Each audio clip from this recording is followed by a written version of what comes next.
Te agotan las ganas, te dejan sin aire pa' que no respires. Te cambian la historia, te guardan los libros pa' que se te olvide que fuiste gaviota, que libre volabas. Ibas enjaulada con tus alas rotas comiendo migajas. ¿A dónde vas? Ahí. Muy buenas tardes, amigas y amigos. Un nuevo lunes del Hilo Invisible. Hoy estamos 13 de julio, las 17 horas en punto. Ya desde la ciudad de Rosario, el Complejo Cultural Atlas, en un nuevo estudio, que estamos estrenando cámaras, que estamos estrenando lugar. Así que un saludo, un abrazo enorme al Complejo Cultural Atlas, que siempre está tratando de mejorar y de innovar y de perfeccionar nuestro streaming. Así que un reconocimiento y un abrazo muy grande para todos los que hacen esta labor. Para nuestra compañera Lu, que es nuestra técnica, que siempre está ahí ajustando todos los detalles y tratando de que todo salga mejor. Así que también nuestro reconocimiento a ella y nuestro fuerte abrazo. Y como siempre a Luis, que está en Mar del Plata y que sigue emponchado, con lo cual, Luis querido, la fría Mar del Plata, ¿qué pasa con ella? ¿Qué pasa por allá? ¿Cómo estás? Bienvenido. Buenas tardes, Gastón. Permitime sumarme a tu saludo de agradecimiento al espacio del Atlas por ir mejorando el espacio en donde estamos y obviamente brindar una mejor calidad de información y de imagen también hacia nuestros oyentes. Saludamos a la producción y a todos aquellos que tienen que ver con dicho espacio. Como vos bien dijiste, es una semana que va a ser muchísimo frío. Y esto, a ver, creo que va a ser hasta anecdótico. ¿Por qué? Porque hoy el marplatense, como el resto de la Argentina, estamos pendientes de lo que va a pasar este miércoles, que tiene muchas aristas, no solamente el tema deportivo futbolero, sino también político. Y cuando hablamos de político, también hablamos de geopolítica y por lo tanto tiene que ver con lo que nosotros hacemos semanalmente, hablar de geopolítica y de la incidencia que tiene la cuestión internacional y en este caso futbolero con nuestra Argentina y nuestra comunidad. Así es, Luis, y a nosotros nos toca, creo que coincidir, y en esto quiero ser bastante contundente, coincidir con el director técnico de la selección argentina que intenta bajarle la conflictividad y que esto sea solo un espacio y un ámbito deportivo y un partido de fútbol y que no trascienda y que es inexorable, ¿no? Que de alguna manera se filtre, pero lejos de fogonearlo, me parece que lo mejor que podemos hacer es también sumarnos a esa prédica y a ese ruego de que donde se junta tanta gente de manera tan masiva, no arengar para que esto pueda terminar en algún enfrentamiento o en algún conflicto entre las personas que van a estar allí, y terminemos en que una cuestión deportiva sea una tragedia, ¿no? La geopolítica y la relación política, diplomática o no, de nuestro país y nuestra región con Inglaterra, con Gran Bretaña, con Reino Unido, tiene que ser muy firme y muy contundente, y nuestro reclamo inagotable, imprescriptible y eterno hasta que podamos conseguir o no dejemos de gestionar nuestro espacio soberano, ¿no? Pero me parece que en el ámbito deportivo esto tenemos que seguir por la vía de lo que viene demostrando este equipo, que es un equipo que juega al fútbol, que honra el deporte y que sabe ganar y perder de manera ejemplar, ¿no? Como no estamos acostumbrados habitualmente los argentinos, ¿no? Entonces rescato también eso de nuestra selección actual, que es una selección que es ejemplar por todos lados, ¿no? Sí, Gastón, mira, el tema en este en particular, no el Mundial, sino el partido que podremos observar este miércoles de Argentina en Inglaterra, ¿no? Excede los marcos de la frontera de ambos países, porque es planetario prácticamente. Y no estoy exagerando. Cuando vos ves imágenes de Bangladesh, por ejemplo, cuando ves los portales de noticias desde México hacia Sudamérica, están todos hablando de la confrontación inglesa y argentina. Y en algunos portales hablan de qué camiseta, de qué color se va a vestir la América Hispana. Entonces vos te das cuenta cómo ha sido y cuán compleja ha sido la relación de lo que fue el Imperio Británico con el resto del mundo. Hoy Argentina se ha convertido en una especie de Dalí de Aladín, ¿no? O de superhéroes, si quiere, con la capacidad de poder confrontar y derrotar, aunque sea futbolísticamente, a Gran Bretaña, ya que no hay otra manera de otra forma. Y obviamente que Sí. esto tiene un doble sentido, no solamente Malvinas, sino también los 2 goles de Maradona, que se siente y los vemos permanentemente en todos los espacios existentes por internet, que se viene replicando constantemente ese gol de Maradona hacia los ingleses. Sin duda, yo creo que eso que dijiste vos, un poco para ellos es la revancha de aquel México 86 y para nosotros es Malvinas, ¿no? Para nosotros es inexorable que sea Malvinas porque, bueno, porque está tan fresco, porque está tan a flor de piel, porque esa herida nos sana. Nosotros le vamos a dedicar, en algún momento le vamos a dedicar un programa a Malvinas porque también merece la pena el hecho de profundizar un poco en ese tema, ¿no? Y analizarlo desde diferentes lugares y con una autocrítica tratando de ser lo más objetivo posible, ¿no? Pero fíjate que esto que vos decías, ¿no? El Imperio Británico tal vez haya sido de los imperios modernos eh, uno de los más, sin lugar a dudas, el más grande en términos de territorio, ¿no?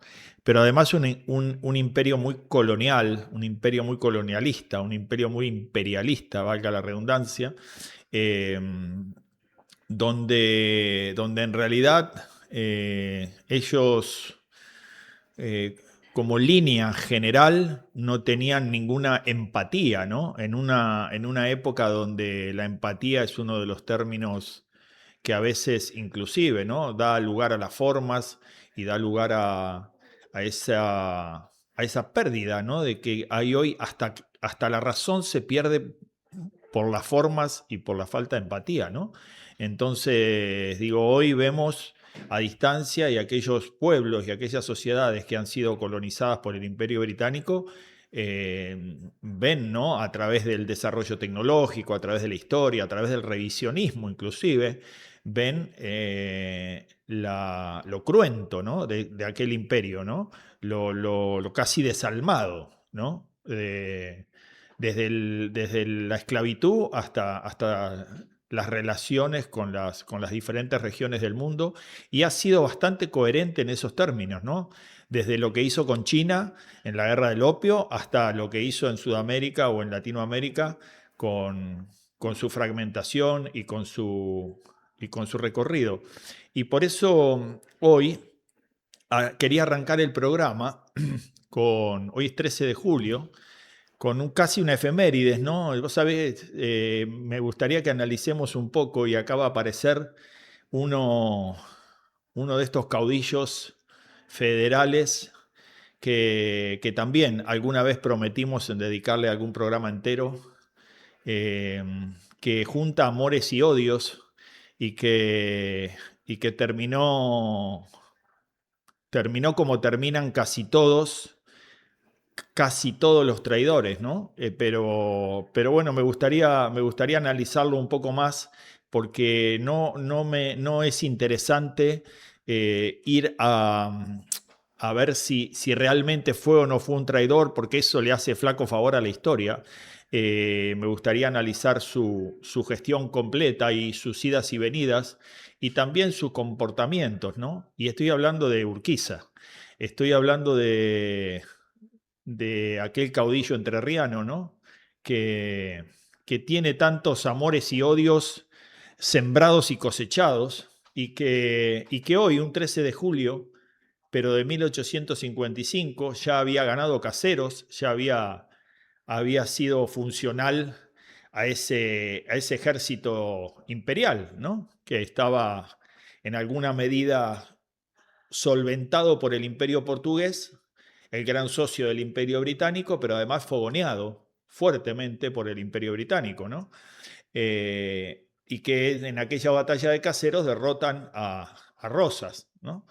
Y ya avanzado, estamos hablando de 1852, el 3 de febrero de 1852, cuando la batalla de Caseros derrotan a Rosas, en el 13 de julio de 1855, desde Santa Fe hay una expedición que él encabeza, impulsada por la Confederación Argentina y él como presidente, encabeza una expedición con un ambicioso plan estratégico, y era recorrer el cauce del río Salado, justamente para el río Salado, recordemos que nace en Salta, pero desemboca en el río Paraná, y esta expedición, la intención que tenía era recorrer todo el río Salado para poder integrar desarrollarla y profundizar esa vía navegable, para integrar el ámbito fluvial a todo el norte argentino, ¿no? Fundamentalmente al noroeste, ¿no? Entonces, toda Santiago del Estero, Tucumán, Salta, toda esa zona que estaba virtualmente desintegrada o alejada de una manera en la que ya avanzado, digamos, la revolución industrial, y con la preeminencia y la importancia de los puertos, vos sabés que había embarques de productos que se hacían en el noroeste, que demoraban 6 meses en llegar a los puertos de Rosario y de Buenos Aires para ser transportados o para ser subidos a algún barco, ¿no? Entonces, este ensayo que hace Urquiza y que está desde la vía navegable, está a cargo de Thomas Jefferson, en términos marinos, ¿no? Y vos sabés que recorren toda la vía navegable del río Salado y demuestran que es prácticamente factible, con algunas obras de infraestructura, que convertir esa vía en una vía navegable y reducir esos 6 meses de tránsito y de demora y de, por supuesto, de extracostos y de perjuicio y de muchas veces que los productos se pusieran en mal estado, a un par de semanas, ¿no? Bueno, esto, una vez que está realizado y está aprobado, bueno, es una vez más como es denostado Urquiza por el Imperio Británico, porque el Imperio Británico promueve la instalación y el desarrollo ferroviario, ¿no? Lo único que le interesaba era llevarse las materias primas, ¿no? Entonces, esta expedición, que fue una expedición que está escondida, que no aparece en los manuales de historia, ¿no? Y que está muy relacionado con todo esto de lo que estamos hablando, ¿no? Con el presente. Fíjate que hasta el día de hoy, después de casi 170 años, 180 años, ese río sigue siendo, inclusive, es un río que nace con una agua extraordinaria en la zona de Salta, con una agua súper potable, casi de manantial o de deshielo, y que se saliniza allá a la altura de Santiago del Estero, y por eso el nombre del río Salado, ¿no? No hemos logrado ni siquiera encauzarlo y entubarlo para tener de esa agua un agua extraordinaria, ¿no? Recién, antes de llegar a Santa Fe, se le hizo un dique y se le aporta ahora agua del río Dulce, y un poco la han mejorado, porque es todo el consumo del centro-norte de Santa Fe y de gran parte de Santiago del Estero, ¿no? Es el río que abastece de riego y que abastece de agua potable a toda esa región, ¿no? Entonces, fíjate cómo cuando se le pone un pie arriba al desarrollo y estratégicamente hasta se borra de la historia, ¿no? ¿Qué es un personaje que genera, como vos bien dijiste, amores y odios? Depende de la corriente historiográfica que uno tome, va a poder elegir entre uno y otro, otras cuestiones de las emociones, ¿no? Los liberales hablan correctamente de él, lo tienen como uno de los fundadores de la Argentina moderna, y los revisionistas obviamente lo denostan y lo tratan de traidor, cipayo e inclusive masón. Ahí, en la década de los 80, el Igual los actor liberales, Rodolfo déjame Pani, decirte, igual los liberales, déjame decirte que lo reconocen y le reconocen todas las cosas que hizo por ello, pero se lo sacaron de encima rapidito, ¿no?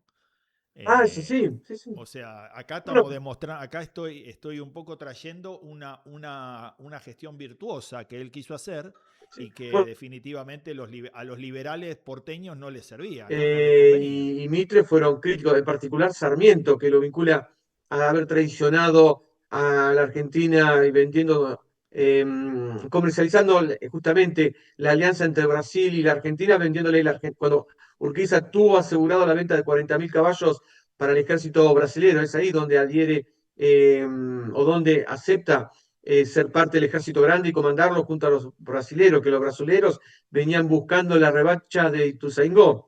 Pero lo que quiere decir que allá por los 80 se emite una serie muy interesante, la última, con las características que tiene que ver con nuestra historia, muy bien armado, muy bien guionado, muy bien investigado, que seguramente te acordarás, Hombres en Pugna, en donde el papel de Urquiza lo hacía Rodolfo Rani, en donde refleja los primeros días, primeras semanas después de la batalla de Caseros, y cómo se va conformando la idea y se va armando el grupo quienes van a llevar adelante la sanción de la nueva constitución para la Argentina, que era supuestamente el motivo por el cual se realiza Casero.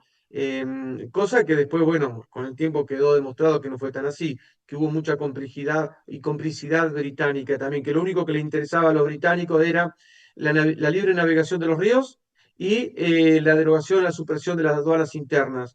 Y vos cuando hablas del tema del río Salado y demás, estamos hablando del nacimiento del régimen extractivista que viene expandiéndose y se va a consolidar con los distintos gobiernos liberales y que hoy se mantiene. Producir para extraer y que la producción salga sin industrialización, sin manufacturación, por nuestros puertos hacia Europa o Inglaterra particularmente y después venir industrializado.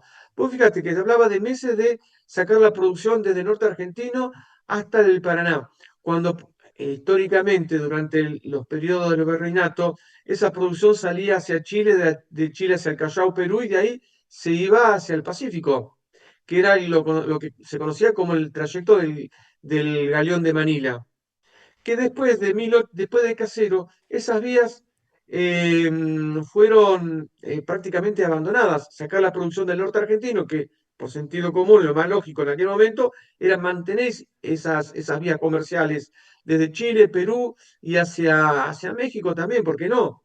Hoy, obviamente, es el Pacífico. Pero desde 1861 en particular, con la asunción a la presidencia de la Nación de Bartolomé Mitre, toda la Argentina, de alguna manera, si se permite la expresión, atlantizó. Empezó a extraer toda su producción hacia el Atlántico y de ahí hacia Europa. Obviamente que los gobernadores de aquel entonces dijeron, si nosotros dejamos de vender nuestra producción hacia más al norte, hacia Sudamérica, perderemos puestos de trabajo, que es lo que responde Mitre, que después continuarán los siguientes gobiernos, es crear instituciones nacionales para de alguna manera suplir la falta de trabajo privada que iban a quedar los trabajadores del norte, ¿no? Y ocuparle esa mano de obra en el tema de en instituciones nacionales. Es decir, que el gobierno nacional subsume la falta de trabajo, el trabajo de las habitantes de las provincias del norte. Y esto es dentro de un esquema liberal. Surge, bueno, instituciones como la escuela normal de carácter nacional, los colegios nacionales, etcétera, etcétera. Sí, sí. Y esto es, bueno, como te decía hace un momento, fue parte de ese esquema extractivista que hoy todavía subsiste y que no hemos logrado romper, ¿no? Y que ningún político hace mención o tiene propuesta, proyecto como para quebrar este esquema. Así es, Luis. Pero bueno, era traerlo justamente porque seguimos hoy en día siendo intereses. Los intereses siempre son de los dos lados, como decimos siempre, ¿no? Las cosas no se hacen no solo por la injerencia extranjera, sino porque muchas veces chocan intereses internos en esta Argentina fragmentada, ¿no? Intereses interiores, intereses, como decís vos, los gobernadores, las provincias, los negocios de uno, el negocio del otro, y quién se verá afectado y quién no se verá afectado. Entonces, hoy no demoran 6 meses el norte en traer los productos, pero los traen más rápido a un costo de camiones que excede el costo de cualquier logística oceánica a cualquier lugar del mundo, ¿no? Muchas veces las economías regionales están pagando fletes y logística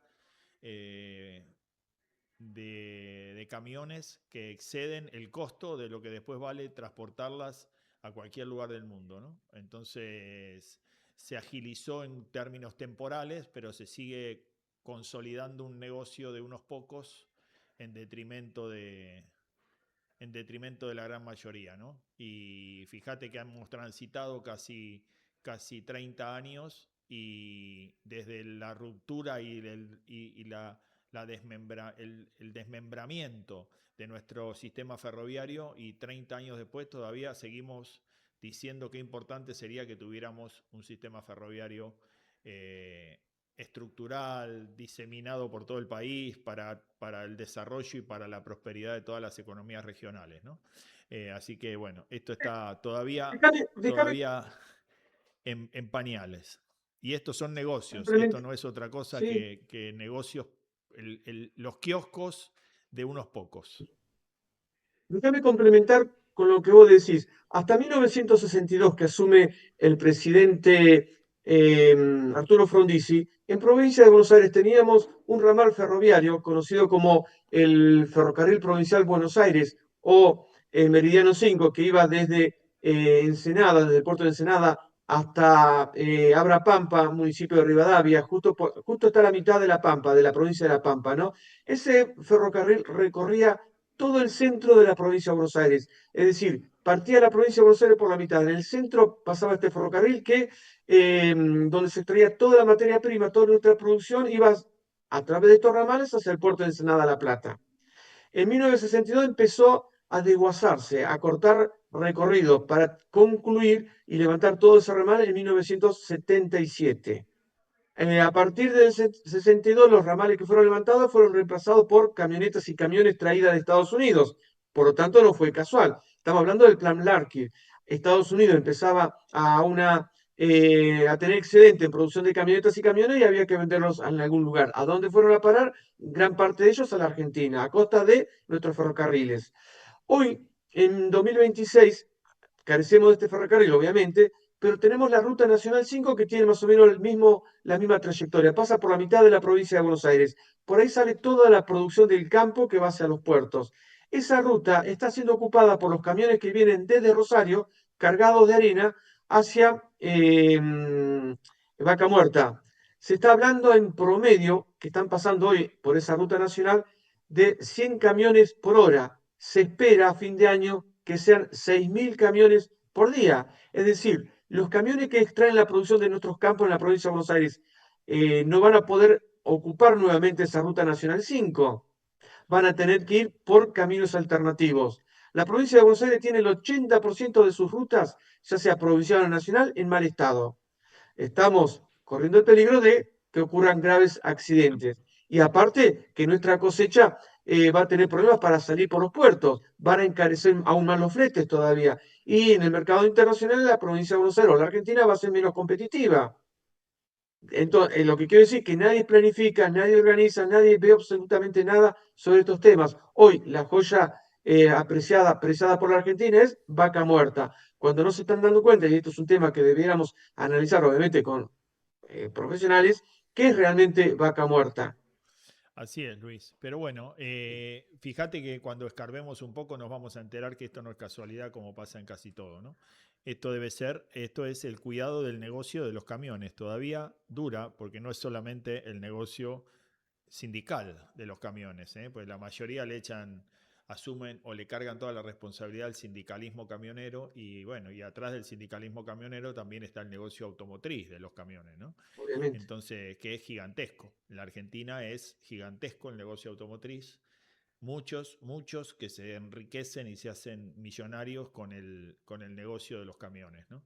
Entonces, y los argentinos, como vos decís, o los paga la producción, las economías regionales, en su incompetitividad final de los productos, o lo terminamos pagando todos con las vidas de los argentinos que cada 2 por 3 se mueren en las rutas, ¿no? Entonces, esto es así, pero bueno, fíjate cuán necesario, imprescindible y complementario sería una vía ferroviaria que venga de Vaca Muerta hacia los puertos del Atlántico y que pase hacia el Pacífico, y que a ese mismo sistema ferroviario se suban las economías regionales con sus productos de todo lo que tienen para ofrecer, ¿no? Aprovechar esa logística. Entonces, un Estado que se precie, un Estado que le interese el desarrollo, un Estado y no estoy hablando de un gobierno, por eso hago hincapié en un Estado, ¿no? Porque venga del color político que venga, deberían estar exigiéndole al negocio de Vaca Muerta, que son los poderosos, que son los que donde está la riqueza, y como vos decís, está focalizado todo el sistema gasístico y petrolero de la Argentina hacia el exterior. Deberíamos exigirle a esos grandes conglomerados y a esas grandes empresas que el desarrollo de esa vía férrea, ¿no? Con alguna gestión público-privada, con algún aporte de las provincias y de las economías regionales, tenés ahí una excusa enorme, enorme, como para el desarrollo de un ramal ferroviario que permita que la prosperidad para toda esa zona, no solamente de Vaca Muerta, sino de toda la región, ¿no? Y lo mismo ocurre con nosotros de todo lo que era el ramal ferroviario hacia el norte y hacia el centro de la Argentina, que terminaba y que hoy vos te conseguís que llega hasta la boca, hasta al lado de los buques, ¿no? O sea, entran el ramal ferroviario en el puerto de Rosario, fue tan brillantemente gestado que ingresan los convoy al puerto, al lado de los barcos, donde los barcos están parados, ¿no? O sea, con una cinta transportadora, estaba pensado con una cinta transportadora la descarga de los vagones hacia el propio buque, ¿no? Una cosa maravillosa. Bueno, algún día alguien se ocupará de las cosas importantes, ¿no? Pero ya te pusieron un pie encima, porque la autopista fluvial de la Argentina ya está entregada nuevamente, ¿no? Entonces, esto es una cuestión que debería plantearse en algún momento. Toda la parafernaria que está relacionada con el poder legislativo de la Argentina, no veo a ninguno presentando un proyecto de ley donde aquel gobierno que afecte procesos de soberanía nacional deberíamos tener una ley que pueda ser revisable, más allá de los compromisos asumidos. Entonces, que esto le permita interpretar a los gobiernos de turno, pero además a las corporaciones y a las grandes multinacionales, que por más espurios contratos que firmen y por más que los gobiernos se comprometan, cuando hagan algo que esté fuera de la norma o del interés nacional o de la soberanía en términos objetivos, pueda ser revisado, ¿no? Y entonces tengan por lo menos el cuidado y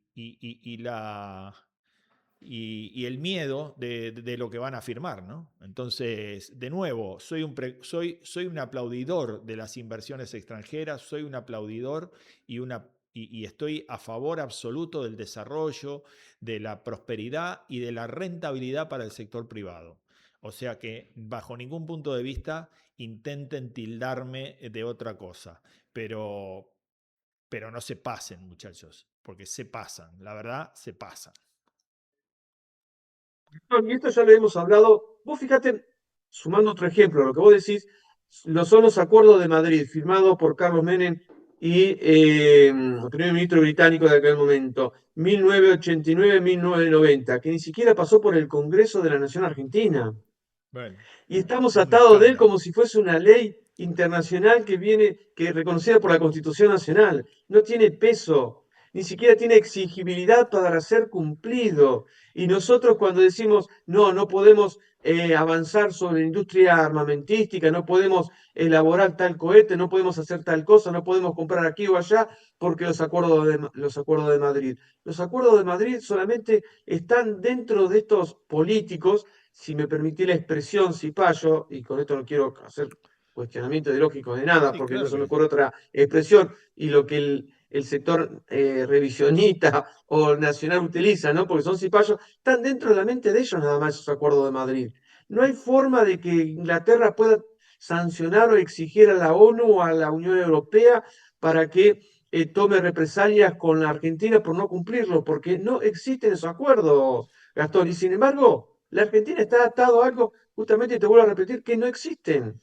Pero fíjate que por supuesto que te permito que hables de cipayos y por supuesto que digo alcanza a casi todo el cordón y a casi todo el ámbito político, ¿no? Porque tampoco hay una declaración de nulidad, ni de rechazo, ni de esto que vos estás diciendo, ¿no? A ningún legislador se le ocurre, de ningún arco político, hacer una presentación donde dejemos claro que esto no es ni una ley, ni un acuerdo internacional, ni está ratificado por el Congreso y que en consecuencia tiene absolutamente el carácter voluntario de seguirlo cumpliendo porque somos un país que ha sido colonizado y que sigue siéndolo, que de independencia tenemos solo las formas, ¿no?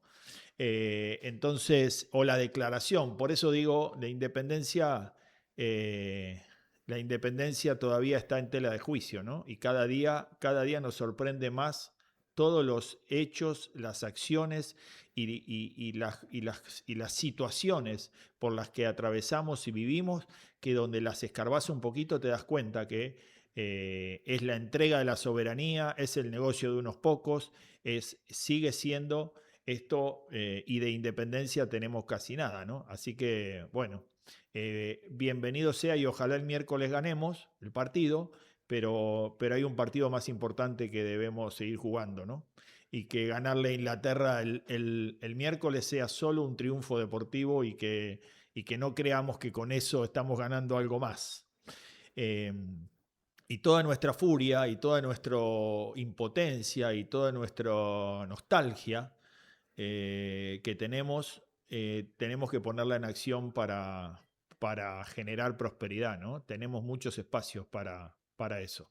Bueno, y ya vamos a despegar y vámonos un poquito a la geopolítica y a la política o a la coyuntura, porque estuvimos todo el programa hablando de geopolítica, ¿no? Quien quiera oír que oiga, quien quiera entender que entienda. Pero a la coyuntura internacional, digo, ¿qué pensás de este mundo, Luis? Un mundo de 2 días de paz, 2 días de guerra, 2 días de paz, 2 días de guerra. Esto no se vio nunca en la historia. ¿Cómo van a relatar? ¿Cómo van a relatar dentro de 50 años o 100 años esta época? Los historiadores van a tener un trabajo bastante complejo, ¿no? Creo que va a ser mucho más fácil para ellos poder ver una lectura retrospectiva, ¿no? Analizar lo que sucedió, lo que hoy estamos viviendo, porque van a tener más documentación y van a tener, por decirlo de alguna forma, la película ya desarrollada. ¿Qué es lo que estamos viviendo? Obviamente que nunca pasó por la cabeza de Netanyahu y de Donald Trump respetar los acuerdos de paz, ni siquiera tener paz para Medio Oriente y tampoco, obviamente, para la región ucraniana, ¿no? El este europeo, porque el objetivo que se está planteando y buscando desde un primer momento es debilitar a China. Y una de las tácticas para ello es cortarle las canillas productoras de petróleo, en el caso de Venezuela, en el caso de Irán, y complicar la situación económica de China mismo. Yo creo que el Pero objetivo, el Luis, trasfondo de todo esto es eso. Ahí permitime que metamos una cuchara en este sentido. Eso que está bien y que coincido con vos y que inclusive entre bambalinas está ya aceptado y declarado por algunos, por la mayoría de los analistas y de los que estudiamos un poco esto, la relación de mediano y largo plazo con China, entre Estados Unidos y China, va a ser una relación cada día más conflictiva, ¿no? Y cada día más compleja. Y los unos y los otros tratando de minimizar con el tiempo y en lo más rápido posible la dependencia de uno y de otros, ¿no? Y esto me refiero a la dependencia que tiene los chinos sobre el mercado de Estados Unidos, un demandador de producto terminado y de manufacturas enorme, y fundamentalmente la dependencia que tiene Estados Unidos de China de tierras raras y de todo, y de grandes procesos productivos y de cadena de aprovisionamiento e insumos que unos y otros se intercambian, ¿no? En consecuencia, en la estrategia geopolítica de ambos está minimizar al máximo esa interdependencia para poder, en algún momento, si la relación se fractura del todo, que no genere el cimbronazo que ha mostrado este desvínculo o este conflicto generado en los últimos años, ¿no? Ahora, el tema de la energía ya es un tema superado, porque China le ha mostrado al mundo que el mundo se va a quedar sin energía y que Estados Unidos se van a quedar sin energía antes que ellos.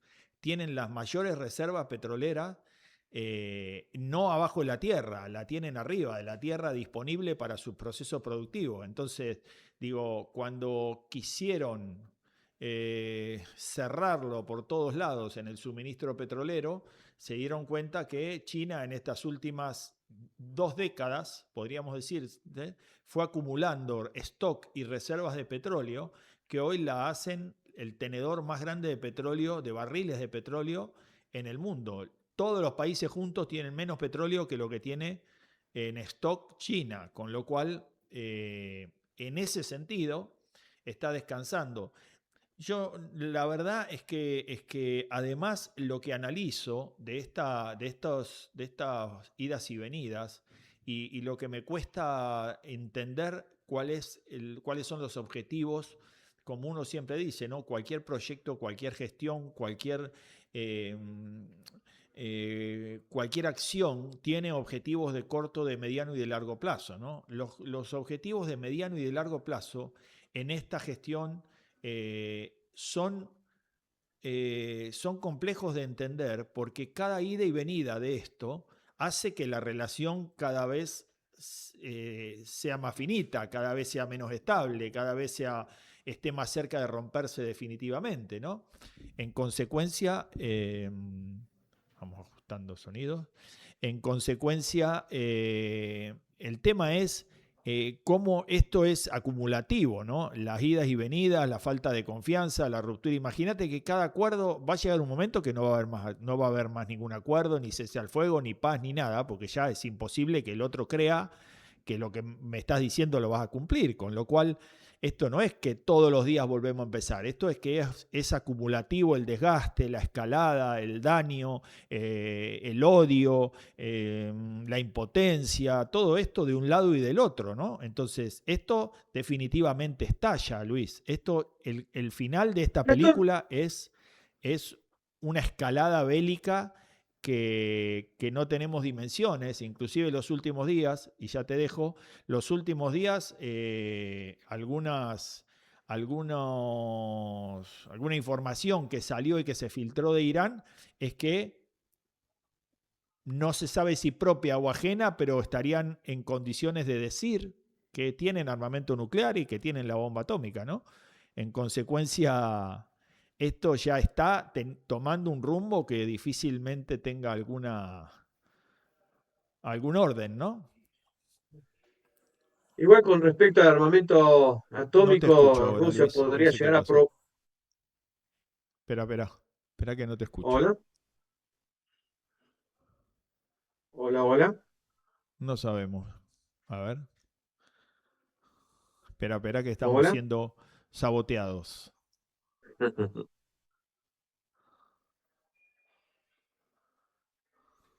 Yo de acá No escucho pasa y nada. veo ¿Vos no estás perfectamente. muteado, Luis? No está No, muteado. para nada, no,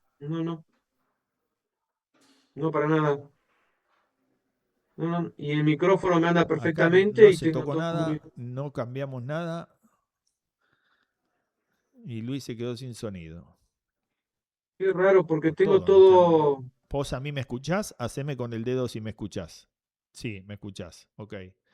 Entonces es... Escucho. Hola, hola.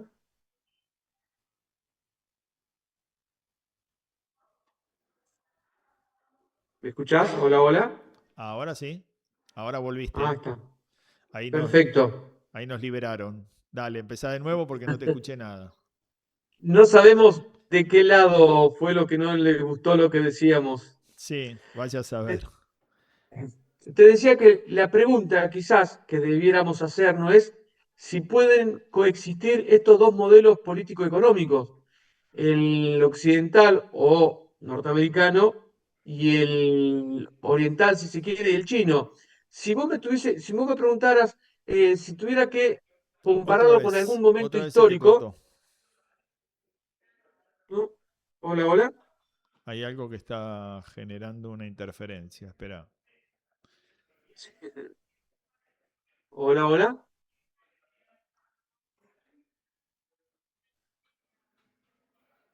Hola, hola. ¿Me escuchás ahora?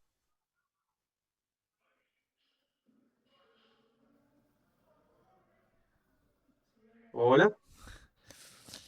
Lu me mira y me dice, yo no hice nada. Pero bueno. No, eh, quizás. ¿Me escuchás ahora? Hola. lo peor de todo, Luis, es Hol- que seguramente a ninguno de los dos le gusta lo que estamos diciendo. Entonces no podemos identificar quién es el que y de- no... sí. ¿Vos me escuchás ahora? Hola.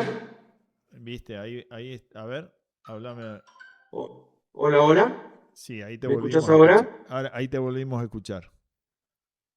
Bueno, vamos a Bueno, tener que buscar algún tipo de contraseña o palabra claves para no nombrar a los que estamos nombrando. claro. Te decía, si pueden coexistir estos dos modelos, el chino y el norteamericano, y si vos me decís, ¿qué tiempos podríamos comparar del pasado, obviamente, ¿no? Con el presente. Yo te puedo decir que estamos en los tiempos del comienzo de la guerra entre Roma y Cartago. No podían coexistir en el Mediterráneo ambas potencias. Y hoy a escala planetaria está pasando algo similar entre Estados Unidos y China. Ahora, si ellos tienen esa concepción de que uno eh, debe dejar de producir y de comercializar de la forma como lo hace, y el otro debe ser hegemónico, e inevitablemente tienen que concluir, como pasó con Cartago y Roma, uno arrojando sal sobre la tierra para que nada crezca, ¿no? Quiere decir que creo que es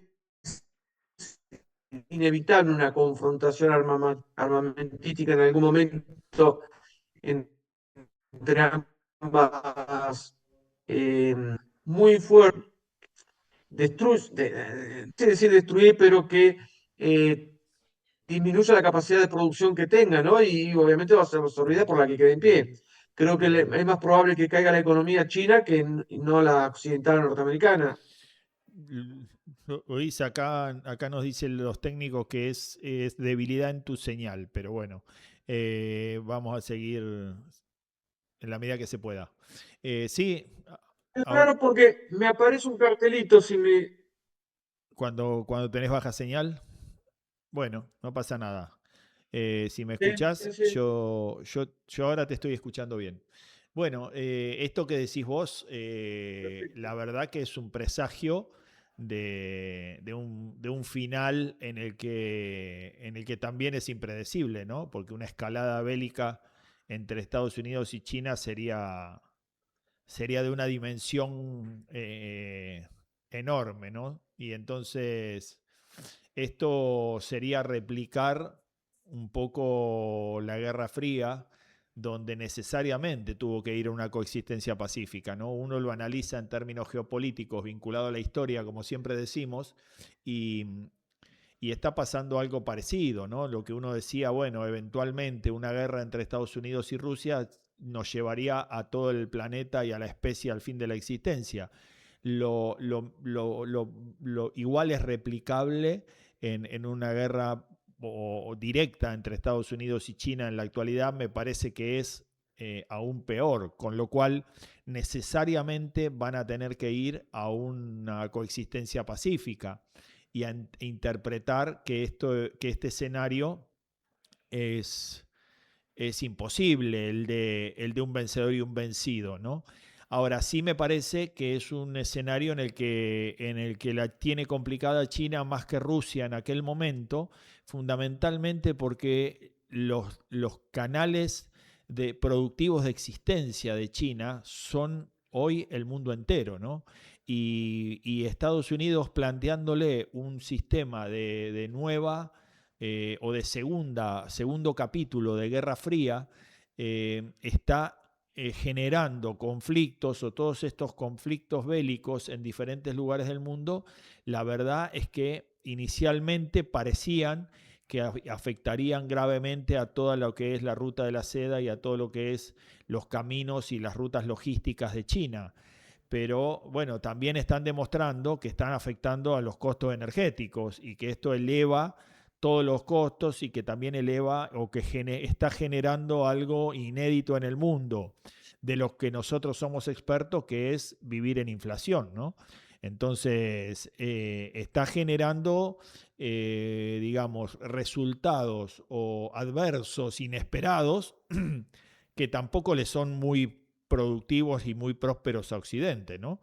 Entonces, si en lugar, y esto es un poco a donde quiero ir al corazón de la cosa, si en lugar de mirar que lo que hoy más tienen de ambos lados son debilidades que fortalezas, porque me parece que en cualquier sentido, y parándose de la vereda que uno se pare, tanto del lado de China y si uno quiere de China y Rusia, como del lado de Estados Unidos, tienen mucho más por perder que por ganar en este encontronazo, y cuesta interpretar y entender cómo, en lugar de ir hacia una gestión negociadora y hacia una gestión diplomática que vaya minimizando todas esas debilidades y todas esas amenazas y vaya construyendo una relación más productiva y más próspera y más de confianza y más de coexistencia, están haciendo todo lo contrario, ¿no? Están yendo por la destrucción de la relación. Y acá un poco quiero tirarte esta idea, ¿no? ¿Será que tanta razón tenía Kissinger, porque los conocía tanto y porque entendía tanto la relación, la geopolítica global, que alarmado hablaba de la incapacidad y de la vulnerabilidad emocional de los líderes políticos de esta historia, ¿no? ¿Tendrá que ver con eso? Primero, déjame complementar algo que decías al comienzo. Cuando hablamos de confrontación, en este caso entre Estados Unidos y China, no necesariamente debe ser una confrontación armamentística o nuclear, porque también hay otra cuestión donde juega un papel importantísimo para destruir la economía de un país o la estabilidad de un país, que son los algoritmos. Puede ser una guerra algorítmica, un apagón general, por ejemplo. Se cayó Internet, la inteligencia artificial, etcétera, etcétera. Esto puede derrumbar la economía de un país, puede ser catastrófico para el caso de China. Quizás la cuestión de confrontación venga por este lado. También Sí. obviamente puede suceder en Estados Unidos, ojo. Y después cuando vos... Sí, dale. Con respecto al último que vos me decías, y hay una cuestión de esa naturaleza, ¿no? Lo estamos viendo con los líderes europeos también, y lo estamos viendo, fíjate, a ver, permitime vamos a hacer un poco de chumerío de bajo nivel, que no es la costumbre de este programa, tampoco lo hemos hecho, pero salió una denuncia publicada en un portal de noticias, no recuerdo si fue en Polonia o en algún país cercano de ahí, haciendo mención de un romance entre Zelensky y Ursula von der Leyen. Ajá. Obviamente que Ursula von der Leyen de alguna manera insta o impulsa a los presidentes de los países de la Unión Europea a continuar con la guerra y profundizándola. Y con una actitud muy temeraria que ha llevado a Alemania a producir misiles de largo alcance pura y exclusivamente para Ucrania.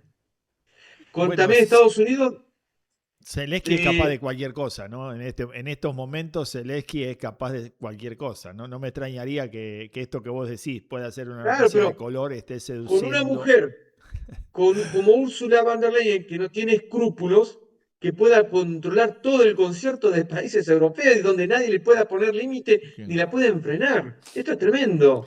No, pero aparte imagínate que hoy estar en lugar de algún líder de esos, digo, cuando uno solamente lo imagina,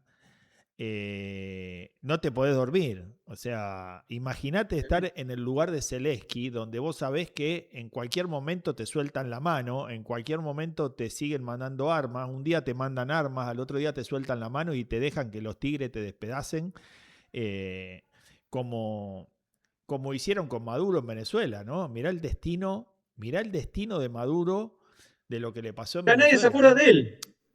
Ya nadie se Imagínate, acuerda de Maduro. claro, imagínate dentro de 6 meses, dentro de un año. O sea, es Bueno, una planta a la que le dejaron de echar agua y la verás morir en la maceta. Y y a nadie se quizás, le mueve un músculo, ¿no? Y hoy están Gastón, y hablando quizás, de su liderazgo, del liderazgo de Delcy Rodríguez, de un agente de la CIA. O sea, digo, este mundo está despatarrado por todos lados, ¿no? no, Pero bueno, obviamente. Te quería decir con respecto a la guerra, esta confrontación ruso-ucraniana, quizás el objetivo tanto de la Unión Europea como de Estados Unidos y obviamente de Rusia es de alguna manera impulsar al pueblo ucraniano a derrocar al gobierno de Zelensky, llamar a elecciones y de alguna manera colocar una figura que sea prorrusa, ¿no? Eh, en esto tenemos que hacer un poco también de análisis histórico que es importantísimo y que tiene que ver con los informes a partir de 2010 que hacía la Unión Europea sobre la corrupción de los gobiernos ucranianos, pidiéndole que traten de combatir dichos hechos de corrupción que implicaba venta de armamento, ingreso de drogas, el tema de contrabando de mujeres eslavas hacia Europa, principalmente hacia Francia y Holanda, que nunca, jamás los gobiernos, hasta Zelensky fue combatido, fue perseguido. Al contrario, no olvidemos que el lugar de salida y de ingreso de las armas hacia África y los señores de la guerra era a través de Rumanía y de Ucrania. Creo que de alguna forma la Unión Europea se ha querido sacar de encima toda esta problemática de Ucrania, ¿no? Entregándosela de alguna forma a los rusos. No quiero decir que hay una connivencia en torno a esto, pero habilitaron que estas cuestiones sigan, porque perfectamente en el 2014 Europa pudo haber evitado las masacres de los rusos de la zona del Donbass, cosa que alentaron y se fueron sucediendo y fue lo que determinó que en el 2022 Putin tomara la decisión de ocupar la zona del Donbass. mirá, esto que vos decís, está la connivencia de la Unión Europea con el tema del complejo armamentista y con respecto a la OTAN, que recordame, mira, se me fue de la cabeza ahora las últimas elecciones en Hungría, el que perdió, eh, este, bueno, se me fue de la cabeza el nombre. Bueno, ese perdió porque en verdad fue el único que se opuso a un suministro de 40 mil millones de dólares de la Unión Europea, 40 mil millones de euros, perdón, de la Unión Europea a Ucrania, fundamentalmente para que se lo roben, para que se lo repartan, para que sea objeto de esta corrupción de la que vos hablás, ¿no? Y no le dieron un golpe de Estado, pero le inventaron una movida y Un terminó candidato. perdiendo las elecciones, ¿no? En consecuencia, yo creo que esto de Ucrania me parece que no, en la Unión Europea, y cuando digo la Unión Europea digo la OTAN, y dejo afuera un poco la Unión Europea, eh, porque la OTAN tiene lejos intenciones de terminar con esta guerra, porque a mi modo de ver y de analizar, el primer escollo con el que van a terminar es con Donald Trump en las próximas elecciones, pero después van por Putin. Y en la medida que esta guerra se siga manteniendo, es el escenario ideal para después agravarse. Acordate lo que te digo en este programa hoy 13 de julio, que cuando Trump pierda las elecciones y pierda el poder en Estados Unidos, van por Putin. Gastón, si van por Putin, entonces sí, es inevitable, y eso hay que darlo como hecho cierto, una guerra nuclear, porque ya Putin lo dijo, un mundo sin Rusia no tiene sentido. Bueno, pero hay que ver si es un mundo sin Rusia o un mundo sin Putin. Porque también es un Estados Unidos sin Trump, no un Estados Unidos afuera. Entonces, digo, hay mucha agua que va a correr debajo del puente, pero también no olvides que hasta los más grandes líderes, bueno, no lo tiene Xi Jinping en China porque al que levanta la voz le agarran gina, y en Rusia pasa más o menos lo mismo, pero en Rusia ya empieza, viste, las figuras se desgastan y los liderazgos terminan y en consecuencia Pero, eh, es Gastón, ir por final Putin abierto. es ir por la fragmentación de Rusia. Ya Bueno, había senadores en 1992-95 que hablaban de fragmentar a Rusia. absolutamente, y Ucrania es fragmentar a Rusia, o sea, la guerra no Sí, empezó sí, por otro lado que no fue por Ucrania, no es casualidad, ¿no? Es estratégico. Eh, sí, sí. Rusia sin Ucrania es una Rusia distinta.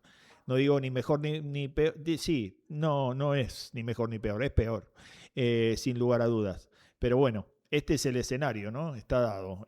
Luis, nos quedamos sin programa, ya terminó. Ya se nos pasó el tiempo. Pasó volando la hora. Pasó volando, sí. Así que bueno, nada, hacer un análisis, si querés dejar algún análisis final de cómo ves esto y de cómo te parece que continúa. Y bueno, y a ver si te animás a dar un resultado del miércoles, del partido entre Argentina e Inglaterra.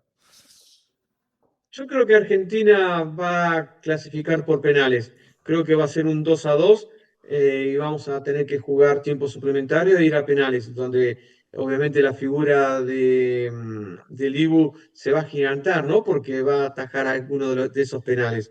Va a ser un partido muy vibrante y creo que va a ser el partido de más audiencia que se va a dar, porque como te decía, el mundo entero, y no estoy exagerando, porque sí los países de América Hispana, sí África, sí Asia van a estar atentos a esto, porque de alguna forma lo van a tomar como una especie de, no sé si decir de venganza, pero sí de una revancha por lo que fue el Imperio Británico en todas estas regiones. Y después voy a terminar diciendo y repitiendo lo que digo siempre. La Argentina debe aprovechar esta coyuntura porque es favorable para sus intereses. Para eso necesita unificar criterios, organizarse y planificar qué Argentina y qué provincia de Buenos Aires y en particular qué pampa húmedas queremos, ¿no? Tenemos que empezar a pensar, a industrializar nuestra producción, nuestros granos y venderlos al exterior, que estén ávidos también por querer comprar lo que está produciendo por las características que tiene nuestra producción. No nos olvidemos que cayendo Ucrania o la situación que hoy se encuentra Ucrania, nuestro suelo, el suelo pampeano, el suelo de nuestra pampa húmeda, se ha convertido en uno de los suelos más extraordinarios y más ricos en producción en el planeta. Y lamentablemente nuestros políticos, como los que estamos observando, no están a la altura de este escenario de los acontecimientos, ¿no? Entonces somos nosotros, el pueblo, la gente común, que debemos empezar a pensarnos hacia adentro y tratar de proyectar esa idea de una provincia de Buenos Aires y de una Argentina potencia, que estamos ahí al borde de poder lograrlo. No se necesita décadas, sino se necesita de un proyecto y de organizarnos.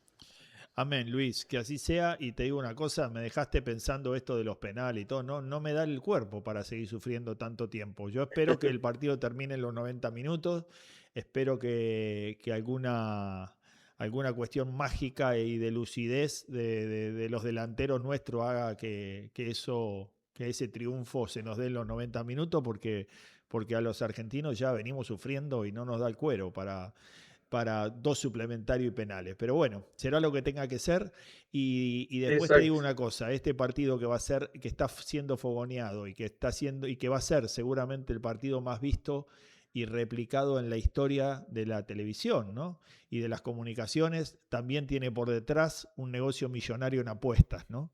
Que Obviamente, estamos sí. perdiendo de vista y que también debemos empezar a ponerle el ojo, ¿no? Todo este mundial, el 80% de su publicidad estuvo pensada en fogonear todo lo que tiene que ver con las apuestas y con la comida chatarra, ¿no?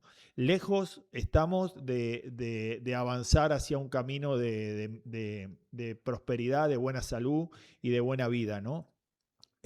Avisando, ojo, te avisan que si tenés menos de 18 años no podés apostar. Son buenísimos los chicos. Así que bueno, lo dejamos. Esperemos que el miércoles Argentina nos dé una nueva alegría y que todo lo que ya dijiste algún día también empecemos a ponerlo en práctica. Así que a ustedes los saludamos, les deseamos que tengan una buena semana, esperamos volver a encontrarnos el lunes en el Complejo Cultural Atlas de la ciudad de Rosario con el hilo invisible, con esto que hemos llamado el hilo invisible, justamente para que podamos visualizar los porqué de lo que nos ocurre, ¿no? Así que les mandamos un fuerte abrazo, que tengan una buena semana y que Dios los bendiga. La que había perdido. Gracias y abrazos para todos. ¿A dónde vas?